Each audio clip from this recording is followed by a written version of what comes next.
ගොඩක් යතුරුපැදි ලෝලින්ට මේ තියෙනවනේ වමනාවක්. සතියේ දවස්වල පාරේ වැඩට යන්නත් ඕන. සතියාන්තයේ පොඩි ට්‍රිප් එකක් යන්න.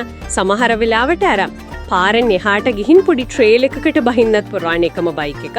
ඕ ඒක ගොඩක් දෙනෙක් හොයන දෙයක්. අන්න ඒ වගේ බලාපොරොත්තුවක් දෙන බයික් එකක් තමයි Kawasaki D-Tracker 250 කියන්නේ. සමහර තැන්වල කියවෙනවා මේක ට්‍රේල් එකේ රජ්ජුරුවෙක් කියලා. බලමු ඉතින් අපි මේ හොයාගත්ත තොරතුරු අනුව D-Tracker 250 එක ඇත්තටම ওই කියන දෙවිදි භාවිතාවම කොයිතරම් සාර්ථකව කරනවද කියලා. ඇත්තට මේක තමයි ඩුවල් ස්පෝර්ට් බයික් එකක තියෙන අමාරුම දේ වගේ. අර පාරේ පහසුවයි ඔෆ් රෝඩ් හැකියාවයි බැලන්ස් කරන එක. හරියටම හරි. අපි බලමු මේ සෝස් වල මේ D-Tracker එකේ ටෙක්නිකල් පැත්ත ගැන මොනවද කියන්නේ. මේ බැලන්ස් එක කොහොමද හදලා තියෙන්නේ කියලා. එන්ජින් මෙන් පටන් ගමු එහෙනම්. 249 cc 4 stroke තනි සිලින්ඩර් එන්ජින් එකක් නේද? විශේෂයෙන් DOHC. DOHC. නූලාශ්‍රවල නම් කියන්නේ මේකෙන් ස්මූත් ඇක්සලරේෂන් එකක්. ඒ කියන්නේ සුමට ත්වරණයක් වගේම අශ්ව බල 24ක් වගේ 24 PS සහ නිව්ටන් මීටර් 21ක විතර ටෝක් එකක් ලැබෙනවා කියලා. ඒ කියන්නේ නිකන් බලයක් නෙවෙයි හොඳ පිකප් එකකුත් තියෙන පාටයි. අන්නේ DOHC එකලේ ඩබල් ඕවර්හෙඩ් කැම්ෂාෆ්ට් එකේ වාසිය තමයි උතන් තියෙන්නේ.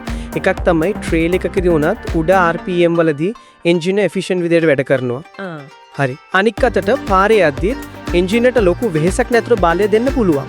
අර නිව්ටන් මීටර් 21ක ටෝක් එක ගැන කියවෙන විදිහට ඒකේ එන්ජින් මේ අඩු RPM එකේ ඉඳලා මෙන්න නිසා අර ලිස්සන සුළු තැනකදී නැත්නම් කන්දකදී එහෙම රෝදේ කන්ට්‍රෝල් කරන් අදින්න ලේසි කළත් සඳහන් වෙනවා. වේග 6ක ගිය පද්ධතියකුත් එක්ක එනකොට ඒක තවත් උදව්වක් වෙන්නේ නැති නේද? විවිධ අවස්ථාවලට. ඔව් අනිවාර්යයෙන්ම. ඒකත් ඒ ෆ්ලෙක්සිබිලිටි එකට උදව් වෙනවා. හරි. එන්ජින් මේ බලය එහෙමනම් ඒක පාරට එහෙම නැත්නම් ට්‍රේල් එකට දෙන්න හොඳ ටයර් සෙට් එකකුත් ඕන නේද? විශේෂයෙන් මේ දෙවිදි භාවිතාවතම හරියන්න.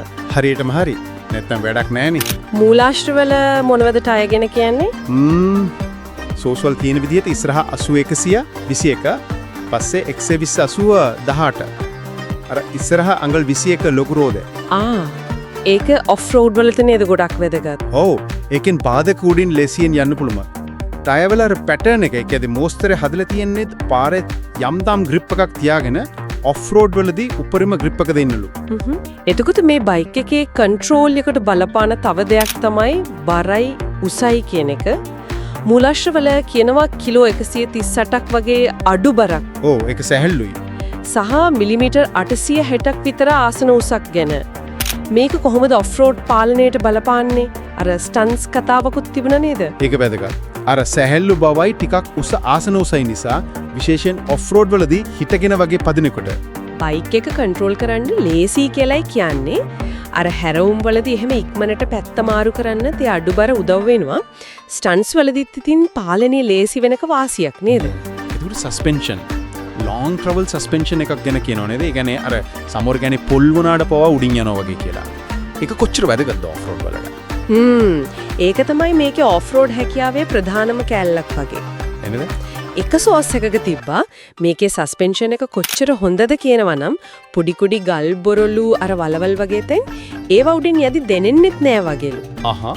ඒකෙන් වෙන්නේ රෝද පොළවට තද වෙලා තියෙන එකයි රයිඩර්ට තියෙන පහසුවයි. හැබැයි අර කලින් අහපු දේත් වැදගත්. ඒ කියන්නේ පාරේ යද්දී. ඔව් මේ තරම් ඔෆ් රෝඩ් වලට ටියුන් කරපු සස්පෙන්ෂන් එකක් නිසා සමහර විට අධික වේගෙන් පාරේ යද්දී වංගුවලදී එහෙම අර තනිකර ස්ට්‍රීට් බයික් එකක තියෙන ෂාප්නස් එක ඒ කියන්නේ තියුණු බව ටිකක් අඩු වෙන්න පුළුවන් කියලා සමහර තැන්වල හින්ට් කරනවා. හරි. ඒක තමයි අර බැලන්ස් එකේ අනිත් පැත්ත. ඒක තමයි ට්‍රේඩ් ඔෆ් එක. ඉන්ධන ටැංකියත් ලීටර 7.7ක් නිසා යම් දුරක් එක දිගට යන්න පුළුවන්. ලංකාවේ මිල ගණන් ගැනත් පොඩි අයිඩියා එකක් තිබුණා මූලාශ්‍රවල. මේ කන්ඩිෂන් එක අනුව යූස්ඩ් හරි රිකන්ඩිෂන් හරි D-Tracker 250 එකක් ලක්ෂ 9ත් 14ක් අතර වගේ යනවා කියලායි තිබුණේ. ඔව් ඒ රේන්ජ් එකේ තියෙන්නේ.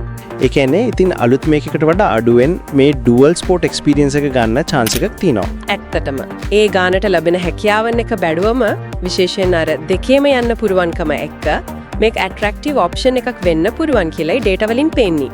එහෙනම් අපි මේ කතා කරපු දේවල් එක බලද්දී Kawasaki D-Tracker 250 කියන්නේ පාරෙත් හොඳයි ට්‍රේල් එකෙත් ෆන් එකේ යන්න පුළුවන් සැහැල්ලුයි කන්ට්‍රෝල් කරන්න ලේසි යම්තාක් දුරකට අෆෝඩබල් ගානකට ගන්නත් පුළුවන් ඩුවල් ස්පෝර්ට් බයික් එකක් විදියට හඳුන්වන්න පුළුවන්. ඇත්තමම මූලාශ්‍ර වලින් නම් පේන්නේ මේක නිකන්ම ට්‍රාන්ස්පෝර්ට් එකට වඩා අර ඇඩ්වෙන්චර් එකක් හොයන එහෙම නැත්නම් එදිනෙදා ගමනට පොඩි ත්‍රිල් එකක් එකතු කරගන්න කැමති අයට ගැලපෙන බයික් එකක් කියලා.